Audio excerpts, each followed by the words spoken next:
Good morning students.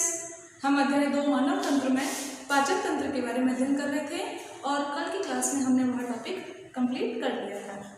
आज हम इससे आगे नया टॉपिक लेते हैं श्वसन तंत्र। श्वसन तंत्र क्या है या किसे कहते हैं? तो हमारे शरीर का वह तंत्र जो श्वसन क्रिया से संबंधित है, जो श्वसन क्रिया का संपादन करवाता है, वही तंत्र श्वसन तंत्र कहलाता है।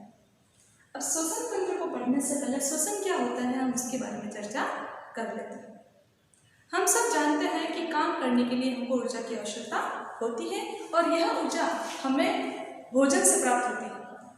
भोजन के द्वारा ही, भोजन के माध्यम से ही हम पोषक तत्वों को ग्रहण करते हैं, लेकिन केवल पोषक तत्वों को ग्रहण करने से हमको एनर्जी नहीं मिलती जब तक कि उनका ऑक्सीकरण न हो। जब पोषक तत्वों का ऑक्सीकरण हो जाता है तो उसके परिणाम स्वरूप ही एटीपी का निर्माण होता है और हमारे शरीर को कार्य करने के लिए, हमारी कोशिकाओं को विभिन्न प्रकार का काम करने के लिए, कार्य करने के लिए ऊर्जा प्राप्त होती है। तो पोषक तत्वों का ऑक्सीकरण किसके द्वारा होता है? यह ऑक्सीकरण ऑक्सीजन के द्वारा होता है।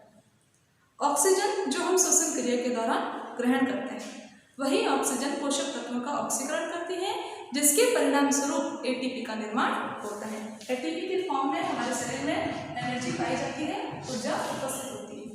तो एटीपी का निर्माण पोषक तत्वों के ऑक्सीकरण के द्वारा होता है और यह ऑक्सीकरण ऑक्सीजन के द्वारा किया जाता है।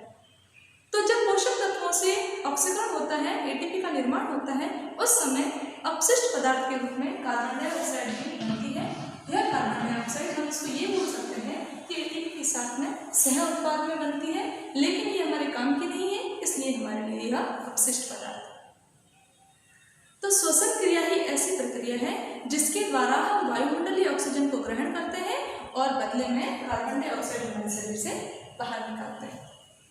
तो ये जो गैसों का विनिमय है, गैसों का आदान प्रदान है, इसके लिए सबसे महत्वपूर्ण भूमिका है हमारे रक्त की। रक्त ही वह माध्यम है जिसके द्वारा वायुमंडलीय ऑक्सीजन हमारे शरीर की कोशिकाओं तक पहुंचती है और कोशिकाओं में बनने वाली कार्बन डाइऑक्साइड वापस फेफड़ों के माध्यम से होती हुई वायुमंडल में आती है।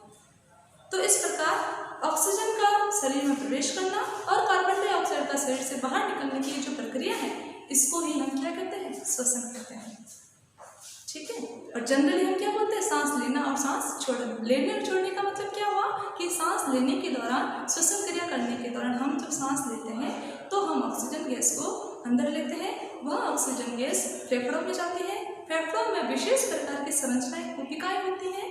उन कोशिकाओं में पतली केशिकाएं होती हैं, केश नलिकाएं होती हैं, जिनके पास जो बहुत सारी रक्त वाहिनियों से, रक्त नलिकाओं से जुड़ी हुई रहती है।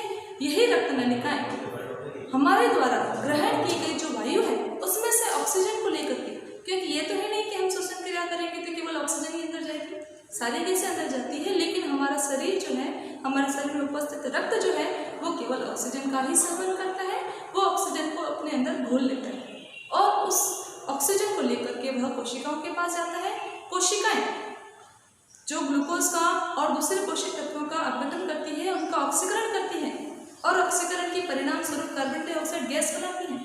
वो कोशिकाएं रक्त में उपस्थित ऑक्सीजन को ले लेती है और बदले में कार्बन डाइऑक्साइड वहाँ छोड़ देती है और वह रक्त कार्बन डाइऑक्साइड को लेकर के वापस कोशिकाओं तक आता है और फेफड़ों से श्वसन मार्ग से होते हुए वापस कार्बन डाइऑक्साइड जो गैस है वो हमारे शरीर से बाहर निकल जाती है।